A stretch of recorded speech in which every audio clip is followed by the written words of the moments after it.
Well, Indiana did it. They are national champions for the first time in college football history. Shout out to Kirk Cignetti. It's time to Google the man once again because he's now a national champion. Shout out to Fernando Mendoza for having a great season. He will now be a Las Vegas Raider. Still feels weird to say Las Vegas even after like 4 years of them being in Vegas. This Indiana turnaround has been one of the best feel-good stories. This is not the first time somebody's saying it, but going 3-9 in 2023 to now becoming national champions. I don't know if there's ever been a time in program history. I'll have to Google this. I should have beforehand. I don't know if there's been a time in college football where a team was as bad as Indiana, and in just 2 years they win a national championship. I've never seen a turnaround like this, even from a great program. We've seen programs like Miami, for example, kind of be stuck in the mud for a little bit, and their turnaround even took a couple years before getting to the college football playoffs and the national championship. This has just been insane, and a lot of this has to be credited to Coach Kirk Cignetti. I mean, just getting this guy from James Madison and bringing in a lot of his James Madison guys, and doing a lot of this from the transfer portal. The recruiting classes still haven't been as elite as Ohio State or even Miami. They don't have any 5 stars recruited yet. That will obviously change after winning this national title and plus having that money from Mark Cuban. But the transfer portal has been really successful for the Hoosiers. Last year at quarterback with Curtis Rourke, this year with Fernando Mendoza winning the Heisman. They've just done a good job nailing the right players and getting the best talent. And they've just done a good job evaluating guys in the transfer portal, seeing their production and seeing how they play and how they can fit into a system and just getting the right guys. Sometimes it's not as easy to get players in the transfer portal. Sometimes you just see a high valued guy, you pay him a lot of money, but it doesn't always work out. It feels like almost every guy they bring into the transfer portal has just been an absolute home run for them. And this is going to be a new thing in college football now with this transfer portal. I mean, you see teams now, if you have money, if you can just get the right personnel in at your coaching staff, you can just bring in guys from different teams and just put them on your team, and you can start winning football games now. Indiana might just have brought some unreal expectations for a lot of teams, seeing how quickly they turn things around. They're going to be able to keep things rolling, too, with the transfer portal, and like I said, they're going to start recruiting even better now since they have had a lot more success winning a national title. This is going to be one of the best teams in the Big Ten for a long time now, and, people always talk about the SEC. It just means more. I don't know if the SEC is the best conference in college football anymore either. I mean, the past 3 national championships have all been in the Big Ten.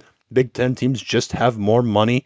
It's going to be harder for teams to compete in other conferences when these teams in the Big Ten have all this money and can just bring all these guys in. It's kind of the curse and blessing of this new era of college football, where you see teams that never had the opportunities to succeed in previous eras in college football now have success.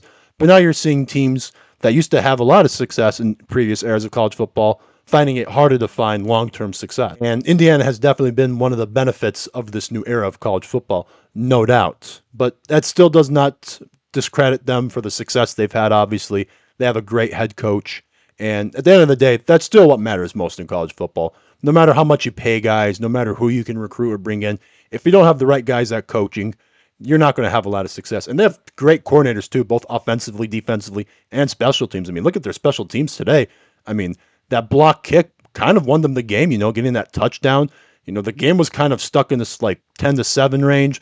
Not a lot of offense was going on. That block really gave Indiana a lot more momentum. Obviously, too, that Fernando Mendoza play, 4th and 5, that QB draw for the touchdown. That was like the Heisman moment part 2. I mean, what a fantastic play by Mendoza. I mean, what a fantastic play call. It's going to be fun to watch him in the NFL and see how he develops. There's obviously still some flaws, but after watching this game, I don't know how anybody can say that he's not going to be a great NFL quarterback. I mean, this guy, he just gets hit, he gets knocked around, and he just gets up and continues to play. I mean, he was taking some brutal shots in this game. Shots he wasn't taking at all in that Oregon or Alabama game. And he had that arm, and he's showing his interview all bruised up. I mean, that was tough, man. He got a bloody lip from that hit early on. I mean, this guy's just tough, man. And Indiana, too. I mean, think about the coaches they've beat this year. They beat Ryan Day. They beat Dan Lanning, Mario Cristobal, Kalen DeBoer. They've beaten some pretty impressive teams, and a lot of teams that a lot of people thought would have been better than them going into this season. It's going to be really fun to watch Indiana next year with the new guys they're bringing in.